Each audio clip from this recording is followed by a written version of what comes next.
यह है भूतपुर गांव। एक सुनसान इलाके में बसा हुआ, चारों ओर घने पेड़, पुराने मकान और बीच में एक टूटा हुआ मंदिर। इस गांव में सिर्फ 20 परिवार रहते हैं। लोग कहते हैं कि यहाँ रात को अजीब आवाजें आती हैं। पुराना मंदिर खाली पड़ा है, कोई वहां जाने की हिम्मत नहीं करता। दिवाली आने में सिर्फ 3 दिन बचे थे। पूरा गांव सफाई और तैयारी में लगा हुआ था, लेकिन इस बार कुछ अलग था। हवा में एक अजीब सी ठंडक थी। रात के समय कुत्ते लगातार भौंकते थे, पक्षी भी शाम होते ही चुप हो जाते थे। हरिदास अपने आंगन में बैठा हुआ था। उसके चेहरे पर चिंता की लकीरें साफ दिख रही थीं। इस बार की दिवाली ठीक नहीं लग रही, उसने खुद से कहा। पिछली रात उसे एक सपना आया था, बहुत डरावना सपना।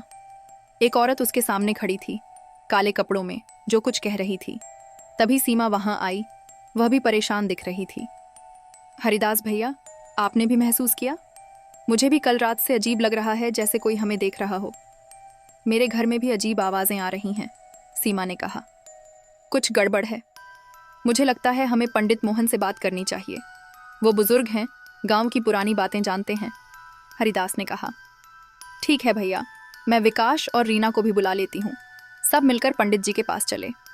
शाम होते ही सब पंडित मोहन के घर पहुंचे। पंडित जी का घर गांव के सबसे पुराने हिस्से में था। घर के बाहर तुलसी का पौधा और दिए जल रहे थे। पंडित जी, गांव में कुछ अजीब हो रहा है। रात को आवाजें आती हैं, ठंडी हवा चलती है। यह सब क्या है? सीमा ने पूछा। पंडित जी का चेहरा गंभीर था। उन्होंने कहा, बेटा, मुझे डर था कि यह समय फिर आएगा। आज से 50 साल पहले इसी दिवाली की रात यहाँ कुछ ऐसा हुआ था जिसे भुलाया नहीं जा सकता। क्या हुआ था पंडित जी, बताइए। सबकी आवाज कांप रही थी। उस वक्त इस गांव में एक औरत रहती थी। लोग उसे रेखा चुड़ैल कहते थे। लोग उसे चुड़ैल इसलिए बुलाते थे क्योंकि वह काले जादू जानती थी। वह रात में श्मशान जाया करती थी, हड्डियां लाती थी और अजीब पूजा अर्चना करती थी। एक बार दिवाली की रात उसने गांव के 5 बच्चों की हत्या कर दी, उनका खून पिया ताकि वह अमर हो सके। पंडित जी धीरे बोले। जब गांव वालों को पता चला तो सबने मिलकर उसे पकड़ लिया। उसे बुरी तरह मारा और फिर उस पुराने मंदिर में बंद करके जिंदा जला दिया। मरते हुए उसने श्राप दिया, कहा कि हर 50वें साल दिवाली की रात वह वापस आएगी।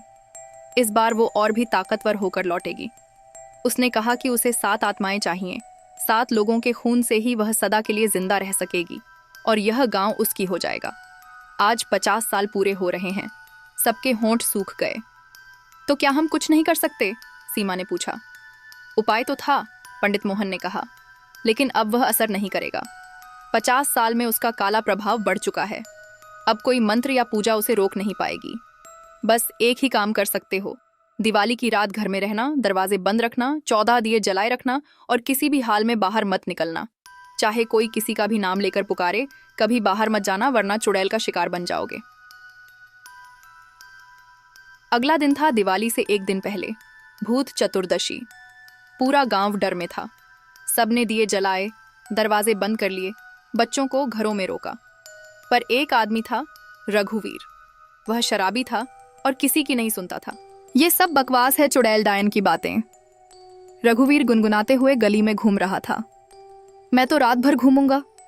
तभी उसे दूर से एक औरत दिखी, सफेद साड़ी में, बाल खुले हुए। वह धीरे धीरे चल रही थी। रघुवीर ने आवाज लगाई, कहाँ जा रही हो इतनी रात को? औरत रुक गई। धीरे धीरे मुंह छिपाकर पीछे मुड़ी, चेहरा दिखाई नहीं दिया। मेरे साथ चलोगे? मैं अकेली हूं, मुझे घर जाना है। रघुवीर ने प्यार से कहा। हाँ, मैं छोड़ दूंगा। वह औरत के पास गया। जैसे ही पास पहुंचा, ठंडी हवा चली, बहुत ठंडी। रघुवीर को कुछ अजीब लगा। तुम कौन हो? तुम्हारा चेहरा क्यों नहीं दिख रहा? औरत ने धीरे धीरे बाल हटाए और रघुवीर की चीख निकल पड़ी। चेहरा बिल्कुल सफेद, आंखें काली, मुंह से काला खून टपक रहा था। मैं रेखा हूं और तुम मेरा पहला शिकार हो। रघुवीर चीखा, पर किसी ने नहीं सुना। अगली सुबह उसकी लाश मंदिर के पास मिली। चेहरा डर से सफेद था, आंखें फैल गई थीं, जैसे उसने कुछ अत्यधिक भयानक देखा हो। दिवाली आ गई। सुबह से ही गांव सन्नाटा साधे था। रघुवीर की मौत ने सबको सहमाया दिया। शाम को 6 बजे सूरज ढल गया। अंधेरा फैल गया। हर घर में 14 दिए जलाए गए। दरवाजे बंद हो गए। कोई बाहर नहीं निकला। विकास अपने घर में अकेला था। उसकी पत्नी शहर गई हुई थी। वह खिड़की से बाहर देख रहा था। गलियां सुनसान थीं। काश मैं भी शहर चला गया होता, वह सोचता रहा। तभी दरवाजे पर धीमी धीमी दस्तक हुई। टक टक टक। कौन है? विकास ने पूछा। मैं रीना हूँ। दरवाज़ा खोलो विकास भैया, मुझे डर लग रहा है। विकास दरवाजे के पास गया, मगर पंडित मोहन की चेतावनी उसके कानों में गूंजी, किसी भी हालत में दरवाज़ा मत खोलना। उसने पूछा, रीना, तुम सच में रीना हो? बताओ, पिछली दिवाली पर तुमने मुझे क्या तोहफा दिया था? बाहर से कोई जवाब नहीं आया। सन्नाटा फिर टूटा। अचानक एक जोरदार चीख और भयानक हंसी। होशियार रहो तुम, पर बच नहीं पाओगे। मैं आऊंगी। विकास पीछे हट गया, पसीने छूट गए। उसे समझ आ गया कि बाहर रीना नहीं थी, यह रेखा थी। रात 9 बजे के आसपास गांव के दूसरे छोर पर हरिदास अपने घर में बैठा था, पत्नी और 2 बच्चों के साथ। सब डरे हुए थे। घबराओ मत, दिए जल रहे हैं, हम सुरक्षित हैं, उसकी पत्नी ने कहा। तभी बाहर से बच्चे की आवाज़ आई, माँ, माँ, खोलो दरवाज़ा, मैं बाहर फंस गया हूँ। हरिदास का दिल धक से रह गया। उनका बेटा वहीं उनके पास सो रहा था। यह आवाज़ झूठी थी। कोई दरवाज़ा मत खोलना, उन्होंने चिल्लाया। पर आवाज़ें ज़ोर से आती गईं, रोना और भी तेज़। पर किसी ने दरवाज़ा नहीं खोला। इसी दौरान गांव के बाहर बबूलाल, सीमा का भाई, ने सोचा कि वह अपनी बहन को देखने जाएगा, सिर्फ कुछ मिनट में आ जाता हूँ। वह बाहर निकला। रास्ता अंधेरा था। तभी सामने एक औरत मिली सफ़ेद साड़ी में। कौन हो तुम? बबूलाल ने कहा। औरत ने कहा, मैं तेरी मौत हूँ। उसने अपना चेहरा दिखाया, वही भयानक चेहरा, और बबूलाल चीखा। अगली सुबह उसकी लाश भी मिली। रात के 12 बजे गांव का चौकीदार लाखू लगा कि उसे गांव की रखवाली करनी चाहिए। वह भी बाहर निकला और वापस नहीं लौटा। अब 3 लोगों की मौत हो चुकी थी। आधे रात में गांव में अजीब सी हलचल फैल गई। हर घर के बाहर किसी न किसी की आवाज़ आ रही थी। कोई अपनों को बुला रहा था, कोई रो रहा था, कोई चीख रहा था।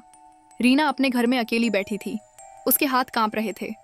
तभी उसे अपने पति की आवाज़ आई, रीना, खोलो दरवाज़ा, मैं वापस आ गया हूँ।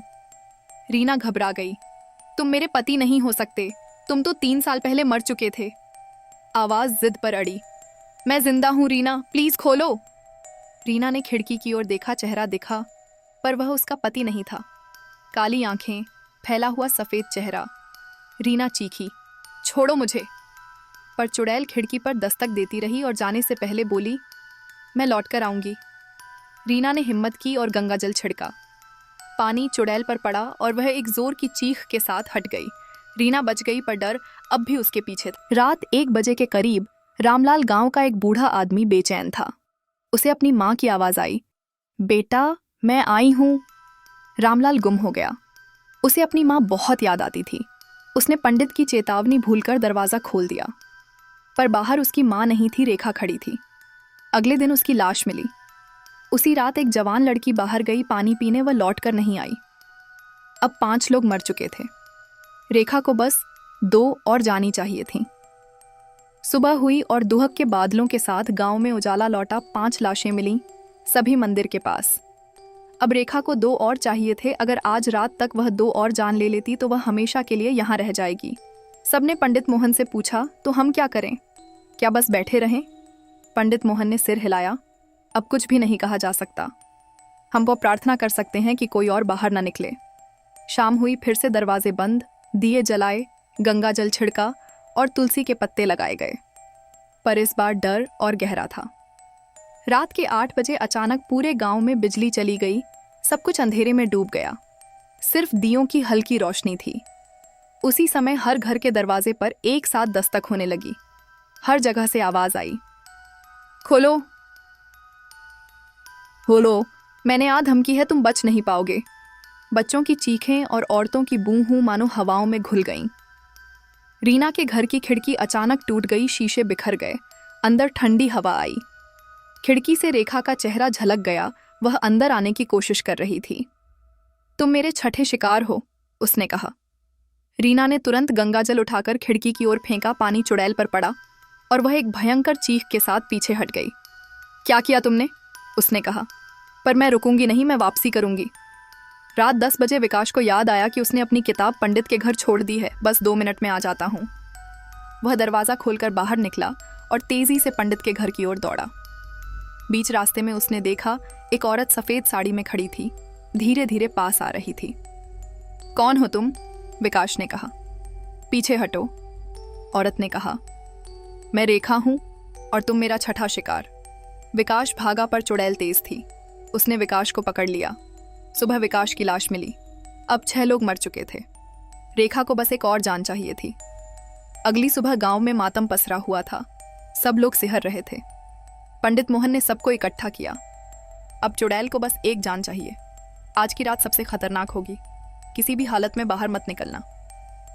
रात हुई, आखिरी रात। सब घरों में बंद थे।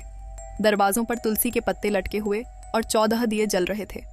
रात के 8 बजे फिर वही चीख गूंजी, इतनी भयानक कि दिए एक एक करके फीके पड़ने लगे। मुझे एक और जान चाहिए, कौन देगा मुझे? चुड़ैल की आवाज़ हर घर के बाहर गूंज रही थी। रात गहरी हुई। चुड़ैल अब पागल थी। खिड़कियां तोड़ती, दरवाजे खटखटाती, पर कोई बाहर नहीं आया। 12 बज चुके थे। चुड़ैल ने हर घर आकर अपनों की आवाज़ में पुकारा, पर किसी ने दरवाज़ा नहीं खोला। तभी गांव के एक कोने में रहने वाली बूढ़ी औरत रामकली का दरवाज़ा खुल गया। वह सुन नहीं पाती थी। पानी लेने वह बाहर गई। बस 1 मिनट की बात थी, लेकिन जैसे ही वह बाहर निकली, चुड़ैल सामने प्रकट हो गई। चेहरा भयानक, आंखें लाल, बाल हवा में उड़ रहे थे। मिल गई आखिरी आत्मा, चुड़ैल बोली। अब मैं हमेशा के लिए जिंदा हो जाऊंगी। रामकली ने सहमी हुई आवाज में पूछा, कौन हो तुम? क्या चाहिए? चुड़ैल ने हाथ बढ़ाया। तभी अचानक आसमान में तेज बिजली चमकी और एक ज्वलंत रोशनी नीचे उतरी।